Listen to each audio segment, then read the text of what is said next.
नमस्कार, स्वागत है आपका डॉक्टर साहिब में और मैं हूं आपके साथ श्रुति। और आज के इस वीडियो में हम जानेंगे कि बाइपोलर डिसऑर्डर ये क्या होता है। और ये सारी जानकारी देने के लिए मेरे साथ मौजूद हैं डॉक्टर राजेश कुमार। डॉक्टर साहब पटना AGIMS में प्रोफेसर एंड हेड हैं साइकेट्री डिपार्टमेंट में। तो डॉक्टर साहब बहुत बहुत स्वागत है आपका हमारे चैनल में।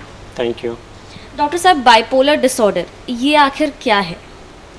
देखिए, बाइपोलर डिसऑर्डर एक ऐसी बीमारी है जिसमें एक व्यक्ति को अपनी पूरी लाइफ में कई बार अपने मूड का अप एंड डाउन देखते हैं। जैसे आपको सबको पता है कि मूड कि हम कई बार काफ़ी खुश होते हैं, कई बार उदास होते हैं। तो ये जो बीमारी होती है इसमें इंसान दो पोल के बीच में झूलता रहता है। एक पोल हाई का होता है, इसको कहते हैं मेनिया, और एक पोल होता है लो का, जिसे कहते हैं डिप्रेशन। तो इसी डिप्रेशन और मेनिया के जो कॉम्बिनेशन को हम लोग कहते हैं बाइपोलर मूड डिसऑर्डर। अगर बात की जाए कि बाइपोलर डिसऑर्डर की, तो कोई इंसान कैसे समझ सकता है कि उसे बाइपोलर डिसऑर्डर के परेशानी, उसके लक्षण क्या होते हैं? जैसे मैंने बताया ना आपको कि अगर व्यक्ति को एक्सेसिव हैप्पीनेस या excessive sadness, we all know कि हम लोग नॉर्मली भी उदास या खुश होते हैं डिपेंडिंग ऑन सिचुएशन। लेकिन अगर हमारी हैप्पीनेस या हमारी sadness, happiness and sadness are not disorder, they are human emotion, जो आपको सिचुएशंस को एक्सप्लेन करते हैं कि अगर मान लीजिए कि मौका खुशी का तो हम खुश हैं, मौका उदासी का तो हम उदास हैं।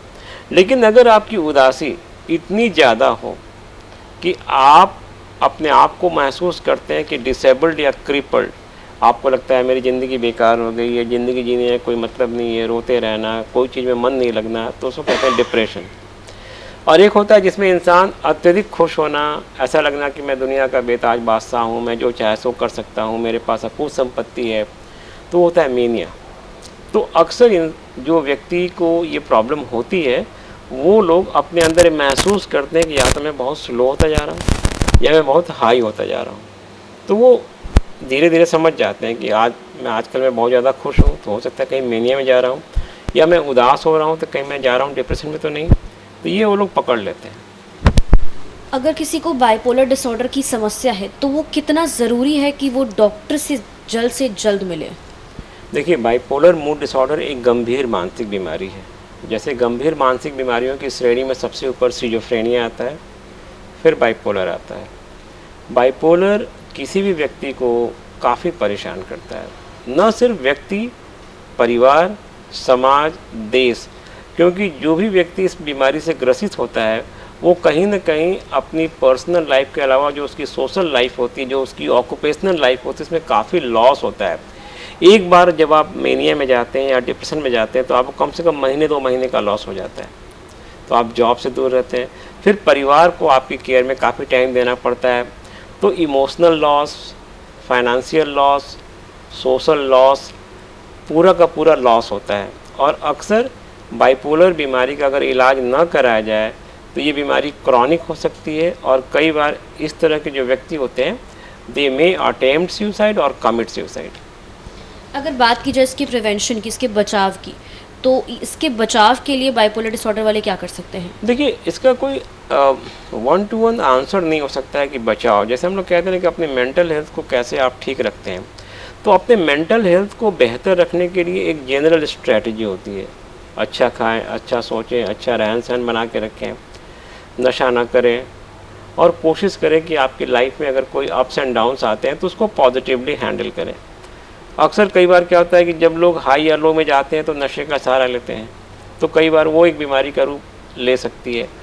तो बाइपोलर अगर आपकी फैमिली में किसी को है तो आप अक्सर आपके अंदर रिस्क काफ़ी हाई होता है कि आपको बाइपोलर हो सकता है।